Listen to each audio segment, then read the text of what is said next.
So, when you hear the word cyberpsychology, what comes to mind? Probably social media, right? Or maybe online gaming, VR. And yeah, you're not wrong. But that's really just scratching the surface. What we're going to do today is take that one word and, well, pull it apart. We're going to deconstruct it, and I think you'll be surprised to find out just how deep this rabbit hole goes. So let's just ask it straight up. What is cyberpsychology? You'd think that'd be an easy question to answer, but it's really not. The truth is, there isn't just one simple definition. It's kind of like one of those Russian nesting dolls, you know? You open one up, and there's another one inside, and then another one inside that. Each layer we peel back is going to give us a totally new and honestly a much deeper way of looking at the human mind.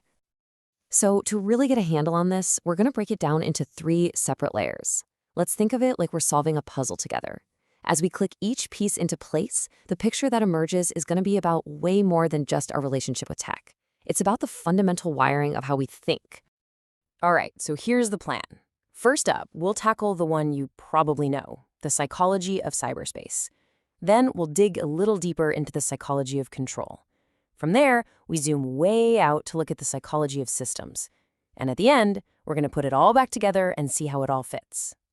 Okay, let's dive in. Level 1, the psychology of cyberspace. This is probably what you were thinking of at the start. It's the most common, the most well-known version of cyberpsychology out there. So what does this actually mean? Well, this definition is basically looking at all the psychological stuff happening behind the scenes whenever our behavior is connected by technology. And I mean, that's a huge area, right? It's not just psychology, it pulls in ideas from computer science, from engineering, the whole shebang. So what kinds of questions are we asking here? We're talking about things like, how do we make friends or even fall in love online? How does your personality come across when you're just typing on a screen? How do you create and manage your identity, your online self?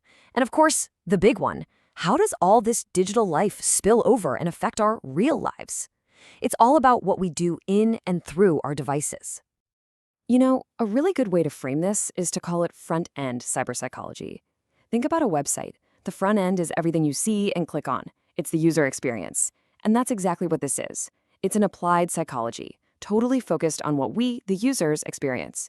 It's super practical. You can see it happening all around you.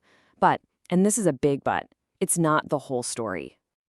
And that brings us to our second layer, level 2, the psychology of control. Now, this is where things get really interesting, because the meaning of that little prefix cyber is about to do a complete 180. We're shifting our focus away from the internet and technology and turning it inward to what's going on inside our own minds. So right here, we can see this kind of fork in the road for the whole field.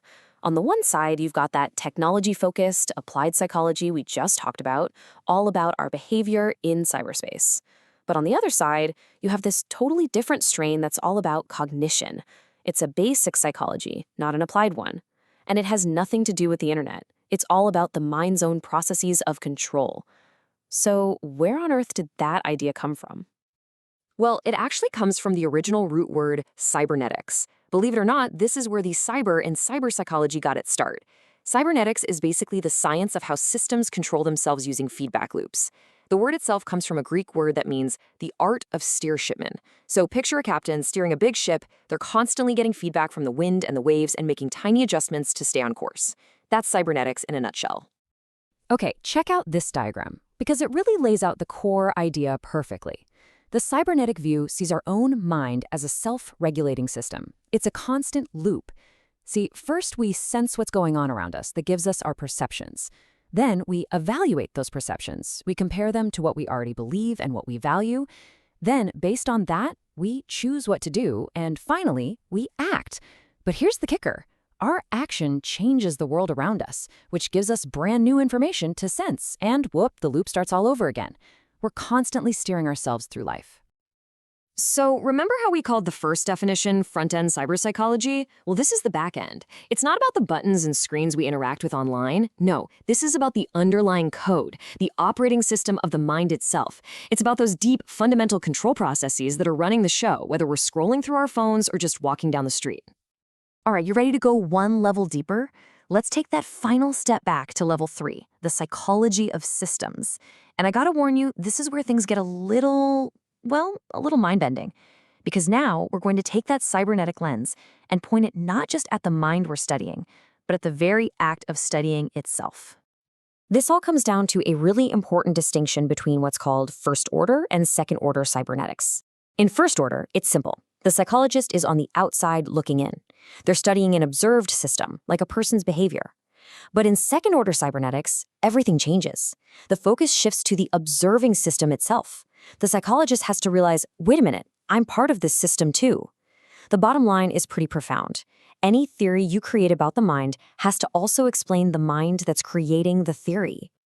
There's this fantastic quote from a cybernetician named Bernard Scott that just nails this idea. He said, "In the world of the cybernetician, there are no objects, no things. There are processes." What he means is that we have to stop thinking about the world as a bunch of separate, static things we can just measure.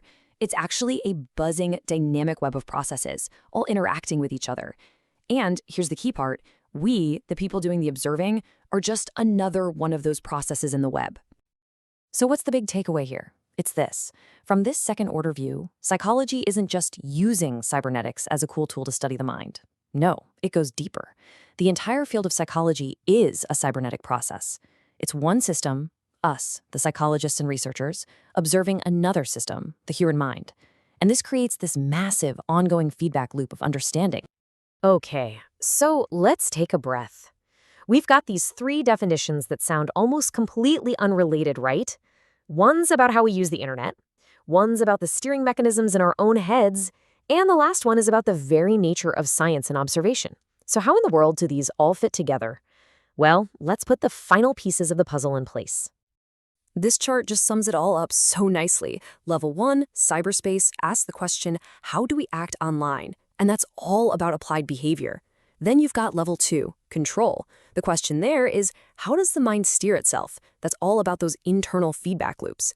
And finally, level 3, systems, asks that huge meta question, how do we even observe our own minds? Which brings us to the idea of observing systems. So here's the most important thing to remember. These aren't competing definitions fighting to be the right one. They're not at odds at all. They're complementary. The best way to think about it is like different zoom levels on a microscope. You can zoom way in to look at a specific online behavior, you can zoom out a bit to see the basic mental control system that's driving it, or you can zoom all the way out and see the entire scientific process of psychology as one massive, interconnected system. And that leaves us with one last, kind of provocative thought to chew on. If the entire field of psychology is a cybernetic system, an observing system that's constantly trying to understand and control itself through feedback, then you have to ask, what or who is controlling the system? It's a pretty wild question, right? And it takes us right to the very edge of what it even means to understand ourselves.